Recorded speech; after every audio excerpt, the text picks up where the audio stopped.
Hello, everyone, and welcome to the newly remodeled Real Talk. Newly remodeled? Yeah, we're out with the old, in with the new, maybe, sort of. I don't know. This is kind of a new thing for Real Talk. The way we're doing this, kind of so. We're doing it differently this month and on other months. So we have for quite a while had listener mental health check-ins that have come to our mailbox, and I'm super excited. And we, like I tell you every episode, we read every single one of them that come through, even if we don't respond. And I was sitting there thinking, we have all these listener check-ins that are sitting here, and like so many people have said it's okay to share on the show, and we used to do that, and we just, I mean, the episodes, as we got guests and they grew out, they just kept getting longer and longer. And so we told ourselves, all right, well, let's sit on these check-ins for a bit and then we'll do something with them. And time passed. A lot of time passed. Mm-hmm. And we didn't do anything with them, but we always were like, oh, yeah, we need to do something with the check-ins. Let's do that. Yeah. And so kind of our vision for what this is a way of doing Real Talk every month, because let's be honest, scheduling a guest every single month for Real Talk, doing a separate recording for that with a lot of people and with guests is hard. It's time consuming. Chris and I we've talked about that, and we're pretty honest and open with that sort of stuff. It's very time consuming scheduling. Everybody's schedule is getting more and more full. It seems like not listeners, but well, I mean, your schedule probably is getting so. full. That's not what I mean. Yeah, but guest wise and for Chris and I.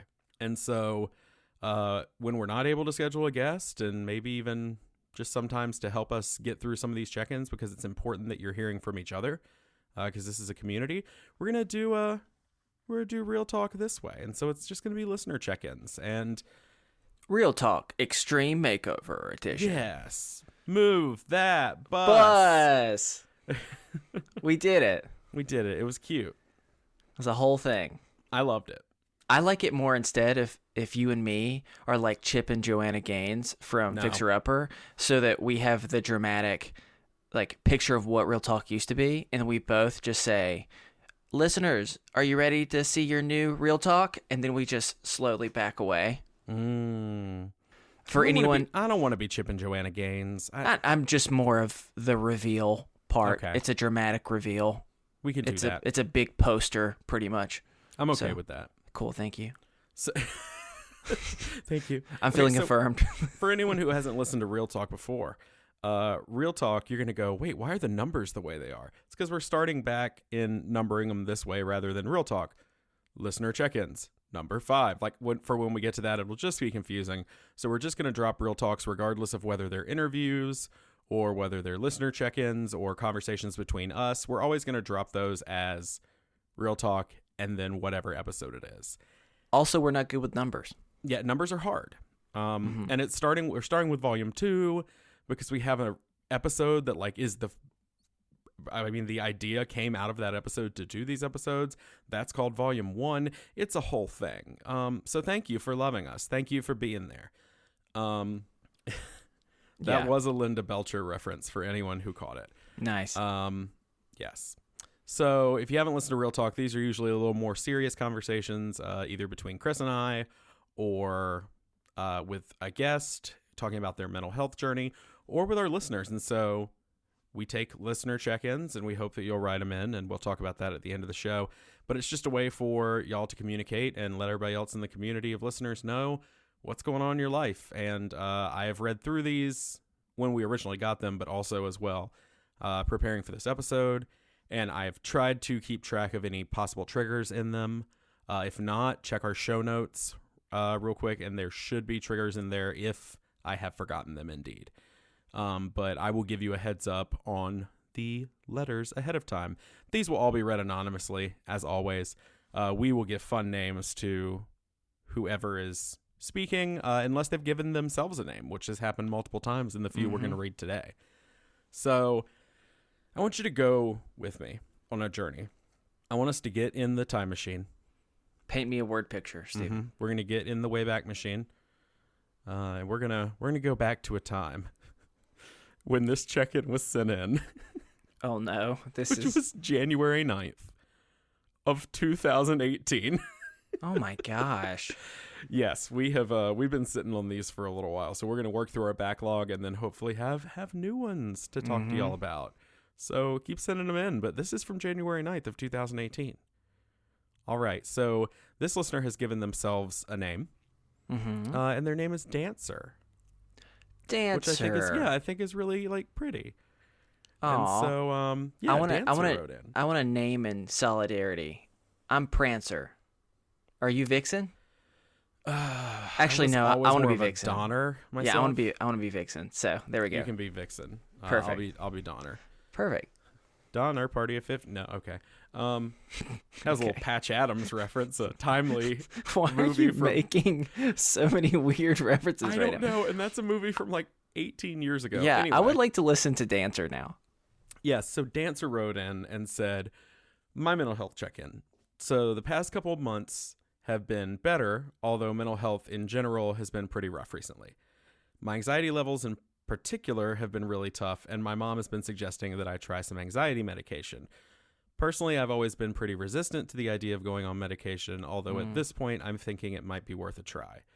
I've been staying in bed till about 5 in the evening because I have so much anxiety about everything that I can't even handle getting up. I don't really know entirely what's going on, why it's been so rough lately, but I'm hoping I can get it figured out soon.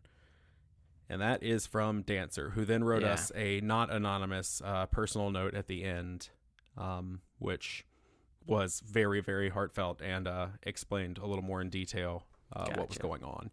And so, yeah, that is the first check from very, very long ago. Yeah, I mean, I can just resonate with so many different parts of that. I know we've talked about this before in our episodes, but I don't necessarily know if it's a cultural thing or if it's part cultural, part just depending on the environment you grow up in, of how resistance to medication is a very real pressure.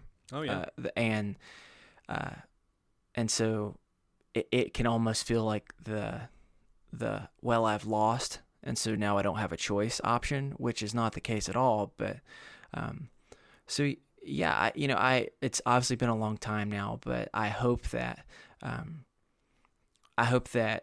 Dancer knows that there are probably going to be other people who are listening to this who are at that place in their journey.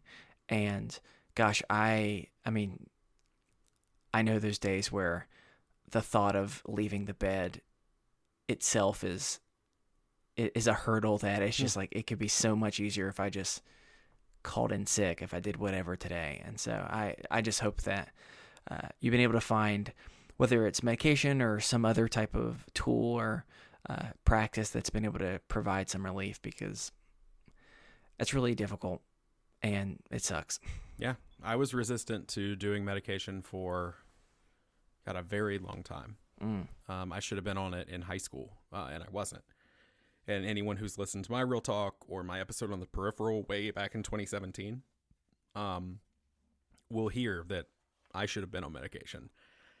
And I can say, and I actually just got out of a psychiatrist appointment today, about 3 hours ago, when we're recording this. And I can say, for me personally, medication was the answer.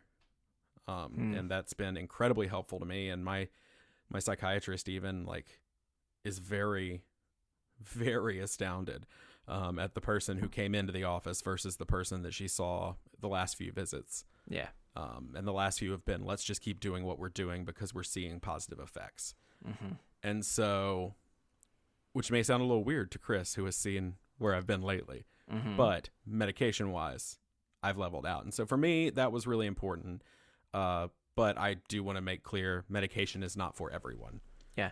Well, and sometimes there's not just the resistance to initially doing or going the step of, I'm going to take medication. There's also resistance when you have to realize it may not be working, or you need a higher dose, or you need to alter. Either way, or you need to reduce it. Either way, yeah. One of my biggest anxieties has been meds changes. We've talked about it on the show. Yeah. That unfortunately doesn't stop at just the initial should I take medicine? It's something that will continue to be there. I mean, I keep saying me, but I can only speak for myself. But I've been on this medication mental health journey for almost 2 years now. Yeah. And I mean, I tried 5 different meds before I got to this one that is working. And so, I mean, it's a process, and that's scary. Yeah. And that's hard, but it's also, it's a good thing. So, and I will say, Dancer did send us a follow-up email that was only like 2 sentences. And so I will go ahead and say that they sent us a follow-up email, and they said that things were doing better.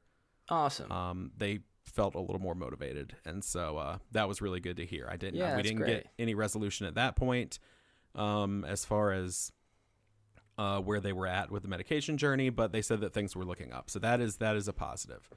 Yeah, that's great to hear. And something I was super excited to hear. So we are going to move on to our next one. And for this one, I will say it's a little longer, as some of them will be, because it's people's mental health check-in. We're not going to edit that. But I will say in this one, from reading, there are going to be mentions of PTSD, of suicide, and of self-harm, as well as, I'm just double checking really quickly because I want to make sure that I'm doing this properly. Yeah. So self-harm, suicide, PTSD, things of that nature, as well as issues within a marriage. All right. So this one comes to us from, they did not provide a pseudonym, so we are going to call them... what are we going to call them, Christopher? All right. I'm going to go with a name, and I think I'm just going to keep up with the reindeer theme. Okay, cool. Do we have a Blitzen yet?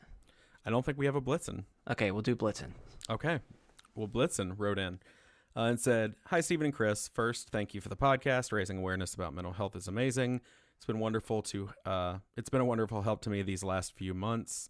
This was also just a few days after the other one, so this was early 2018. And here is where I will give another warning. This is going to be the mention of suicide. It says, well, here we go. My dad killed himself June 17th of 2017. My husband, 3 kids, and I share my duplex with my parents, so my father was a constant and daily presence in our lives. We've had train tracks that run behind our house. He stepped out in front of a train. Oh, my gosh. My dad struggles with bipolar, OCD, chronic pain, and addiction. Looking back as an adult, I see how much he tried to hide what he was going through to give myself and my sister a happy childhood. But it came at the expense of my mom. My mom basically cared for 3 kids, one of whom she was married to. I've had every emotion imaginable. I'm pissed. I'm sad. I feel lonely. My husband found my father, and he has been diagnosed with PTSD.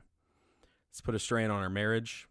I've had times when I feel like a single mom because my husband just isn't able to function. It's been hard to put my grief on hold to be the strong one for the rest of the family. Currently, the only person in my home who is not in counseling is my 2-year-old.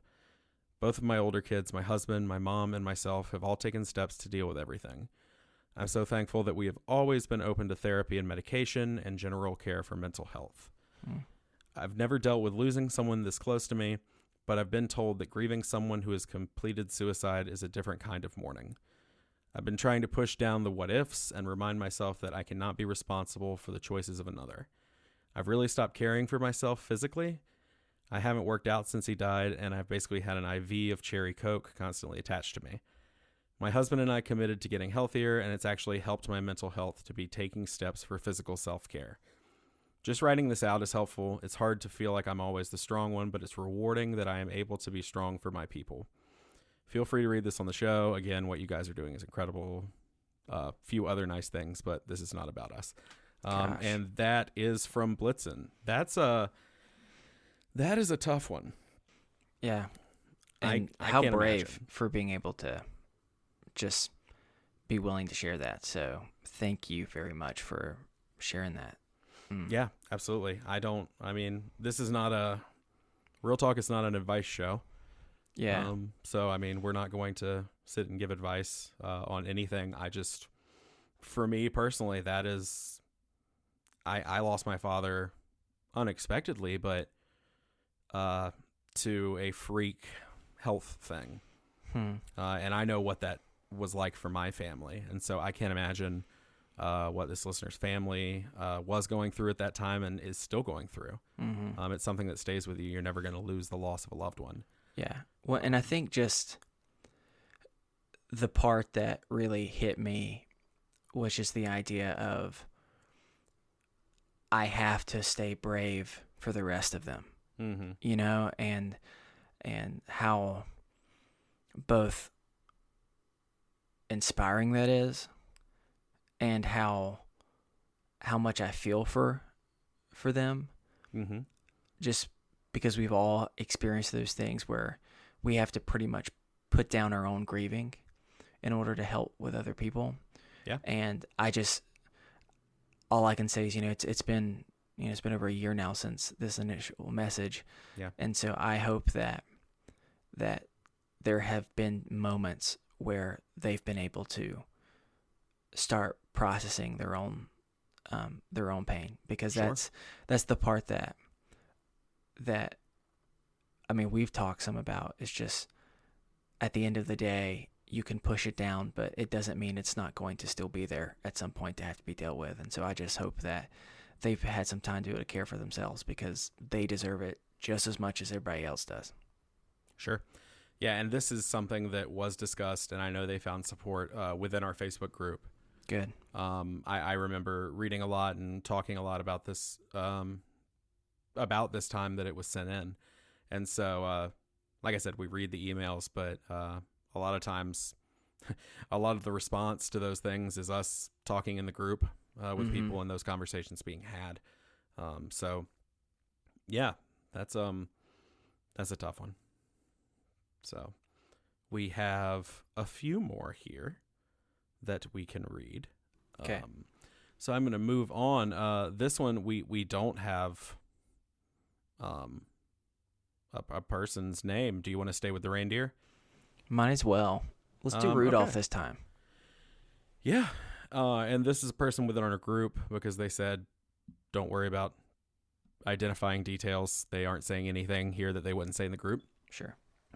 So we're doing Rudolph. Rudolph it is. So Rudolph wrote in and said, basically my entire marriage, my wife has made more than me and has had a more stable job than I have, which isn't good or bad. It's just a fact. A fact that changed last November when my job changed the pay structure. Now her job has gone to shit. Her entire team is obviously the lowest priority there, and it's ridiculous. Everyone is either put in notice or is getting their ducks in a row beforehand. She went to school at what is overwhelmingly considered to be the best school in the state for her job. It's a job where you have to jump through some hoops to stay certified. On the public sector, being certified matters, but in the private, each job can do what they want. After being put into multiple horrible situations in the public sector, she went private and let the certification lapse. And now another horrible situation. I firmly believe this isn't her fault due to the other people at every stop saying the same things as her. Now I've got my wife, who is on paper qualified for not much, and it scares me because she thinks that means she isn't qualified to do anything. It sucks suddenly having to worry about her like this when she's always been stable and the responsible one. And then they did write in parentheses, insert radio appropriate growl type noise here. And they went on again to send some personal messages at the end there. So for my entire marriage, personally, this is Steven speaking, not reading. For my entire marriage, my wife has been the one that made more than me, and had more of a stable job than I did. Which she's a teacher in the state of North Carolina, so that's not saying much. But that's always been our dynamic, and again, just like this listener said, it's not good or bad, it's just the thing. But I can't imagine having gone to school, getting a degree that's considered the best degree in the state. So like in North Carolina, Chris and I went to Appalachian State. What is Appalachian State known for, Chris? Mountains. Yes.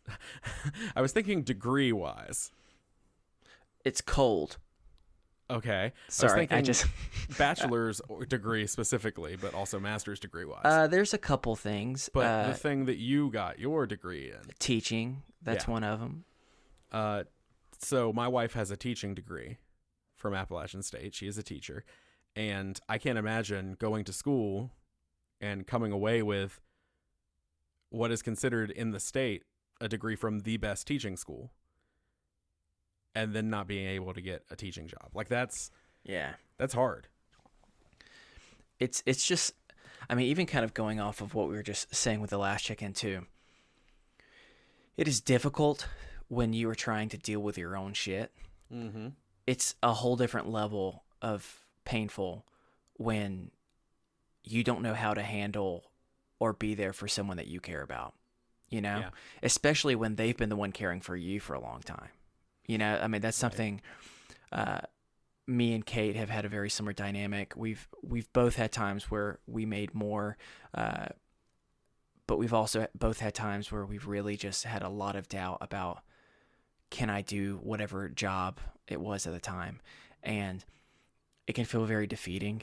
And this is one of those moments where I would say, in particular, for anyone who listens to the show who may not find themselves struggling themselves personally that much with any type of mental health struggles, but have people in their life that do, this is something where I know, you know, this is why they listen to the show, of trying to figure out small ways that they can learn and understand a little bit better. And so, I mean, just continue to be present is the thing that I know that your partner will be grateful for.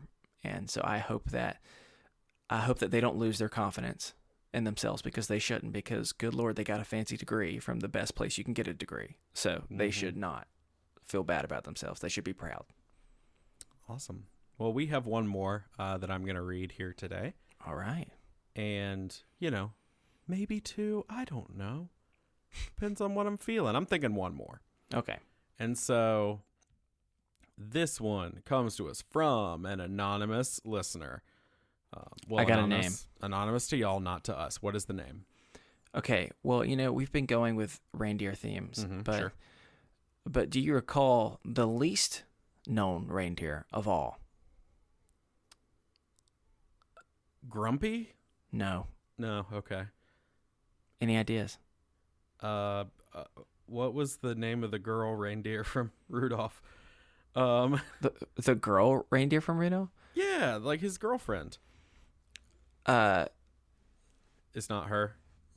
It can be. No, what's the least known reindeer of all? Jeremy. Jeremy? Yeah. Oh, I remember him. Yeah, he's just always kind of in the back, like, not enough room for me? All right, cool. No. Well, I'll just go chill instead. Dasher, Dancer, Prancer, Vixen, Comet, Cupid, Donner, Blitzen, Rudolph. Jeremy. You can pretty much throw out any list. You could just keep trying to say Jeremy at one point, and it just doesn't seem to fit very well. But right, we love this Jeremy. one came specifically from Jeremy the reindeer, because I'm going to add the reindeer. Of course. At the end. So, Jeremy the reindeer wrote in and said, potential trigger warning for drinking problems and people you love having them. Thank you so much, Jeremy the reindeer, because that helps me sum up what the trigger warnings in that are. So, drinking problems and people you love having them. And then Jeremy the reindeer goes on to write, I'm 21 and attend a commuter college, which leads me to live at home. My parents drink a lot all weekend and sometimes during weekdays. My therapist says they both have drinking problems. When they drink, they think it's a good idea to argue, blast music, or do household chores, especially dangerous ones like cooking and decorating using stepladders. Their behavior makes me so irritable that the slightest noise from downstairs, from my hideout upstairs, makes me clench up and ready to slam the nearest object against a wall. Their drinking has also caused me to have a very anxious reaction to being around alcohol and anybody drinking. I'm terrified they're going to insist that I drink with them sometime in the future, since I turned 21 and can legally go to bars with them now. My dad wants to do that to bond, but doing that makes me want to run screaming. My grandma just passed away, so this is leading them to be more stressed out and drink even more. I would love to stay with a friend, but I have none. I know a girl from school a couple blocks over, but we don't know each other like that. I mentioned to my dad one time that his drinking bothered me, and he literally told me to get over it. They make me feel crazy for not wanting obliterated parents who could hurt themselves while intoxicated. Thanks for letting me share. This is just where my head's at right now. I work 12 hours a week at my not great internship, and now I have to go back to school and deal with family stress and all this mess. I just wish I had some place to go that wasn't work or home or school. Any advice is appreciated, especially if dealing with the loud noise, or especially for dealing with the loud noise that they make. Love you guys. And then that is from Jeremy, the reindeer. Well, can I say this, because this one actually is a trigger for me, and Steven's gonna know. So I do drink now, but I did not drink for a very long time, right? And for a very similar reason, because for the longest time, all I could associate alcohol with was pain, because of some people in my life, family members as well, who, when you see someone you love going through that, especially when it's something that is supposed to be associated with, just the way culture kind of associates with it being like fun or relaxed or whatever it might be. I just want this person to know that you are completely valid for feeling that. I mean, I have been in a better place with it for the last couple of years, and even still hearing that causes me anxiety. And you shouldn't feel bad about that, but more of just giving you encouragement of, like, this is something that you will continue to process, and clearly you care about your parents, and I hope that you can continue to find a way to care for yourself and realize that at the end of the day, you always hear the phrase of, like, you can you can bring someone there, but you can't force them to do something, and at the end of the day, like, you can't change other people, and that's emotionally exhausting, and it's hurtful, and it sucks, but just keep encouraging yourself that this is not your battle.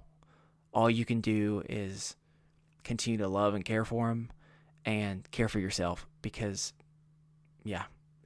I resonate very deeply with that, and it still hurts. It hurts me hearing about this for them. Yeah, absolutely. This is not something I feel like I can really speak to, because I was, for the most part, in life, lucky enough to not have any family members that this was a problem for. So I can't really speak to that very much. But I can say, dealing with the loud noise, that is hard. Yeah, because seriously. People have to do things in a different way. For me, especially if you're dealing with a loud noise relating to something that causes you anxiety. So for me currently, as we discussed on, I guess last week's episode, and will come up very often, I'm sure, because it's all that's on my mind, I'm going to be a dad. Mm-hmm. And anytime Katie is in another part of the house and there's a loud sound, I freak out. Sure. Like, my heart drops into my stomach and then comes back up and shoots out of my mouth. Like, it's just like, yeah. And so for me, that causes a lot of anxiety, and I'm almost like worried when there's quiet that I'm going to hear that sound. Yeah. Like some sort of sound. Like, and usually it's like, sorry, I dropped my phone into the sink, or which happens more often than you would think, or the shampoo bottle fell while I was in the shower, or anything like that. And so for me, the closest thing I can say when dealing with it is just try not to let the fear of it become worse than the anxiety itself. So we're gonna go old school to a book that I've never read, called The Alchemist, which I've not read, but my therapist has read and wants me to read, and has told me many times the quote from it, because it's the one that she finds to be my source of anxiety, is oftentimes the fear of suffering is worse than the suffering itself. And so, yeah, just try to remember, like, don't let the fear of that noise that's going to make you think about that thing, or don't let that consume you, I guess, is the easiest thing I can say. I will say, as we are going to say every one of these episodes, Chris and I are not professionals. We are not. We are just two guys having a conversation about mental health with our friends. And so for me, I'm just going to say what I think. It's probably clinically not brilliant, but we are not certified to do that. But we do want to let you know. Unless, Chris, did you want to speak to that, or are you good? No, I was just going to say, we're not here to give advice. We're here to just provide support and be one more person of saying that makes sense why you feel that way. Yeah. Well, we do want to remind everybody, just like we do on every episode of the show, we're not professionals. If you are in need of professional help, please contact a mental health professional, be it a psychologist, psychiatrist, licensed therapist, counselor, anything like that, to seek treatment. Also, if you are in crisis, please contact the National Suicide Prevention Lifeline. That is a super important resource, and I've said it many times on the show. You don't have to be in crisis to talk to them. They are volunteers that are trained to deal with crises, but they also are just there to talk. So if you just really need somebody to hear you, you can do that. You can also email us your check-ins over at isthisadultingpod@gmail.com. We will read them anonymously. If you want to give yourself a pseudonym, that's awesome. If not, we'll come up with something, and they might be weird or goofy or whatever, but probably reindeer related. Yeah, definitely reindeer related. I feel bad because once we're out of those first 8 or 9 reindeer. I'm sitting there, like, I had to come with Jeremy because I forgot half the reindeer. That's so sad. You I know all the reindeer. I mean, maybe if I sat Dasher, and really Dancer, thought about Prancer, it. Vixen, Comet, Cupid, Donner, Blitzen. Wow. Okay. Humble Rudolph. brag. Wow. Yeah. I guess Jeremy. So. And Jeremy. Yeah, but you can send those to us over at isthisadultingpod@gmail.com. We will read them on our Real Talk episodes, so we can catch up and get to know our best friends who sent us emails back in February of last year. So, again, thank you all so much for listening and supporting the show. By doing that, we really, really appreciate it, and we hope that, this is letting a few of you know you're not alone. People are going through similar things. Yeah. I don't have anything deep or emotional, just, I mean, more proof that we're here just to listen. Yeah, exactly, because I can't be back, make words. We'll be back sometime soon. Yeah, we'll be back sometime soon with even more Real Talk. But until then, y'all, and I mean this very seriously, be happy, stay healthy, and with consent, go hug someone.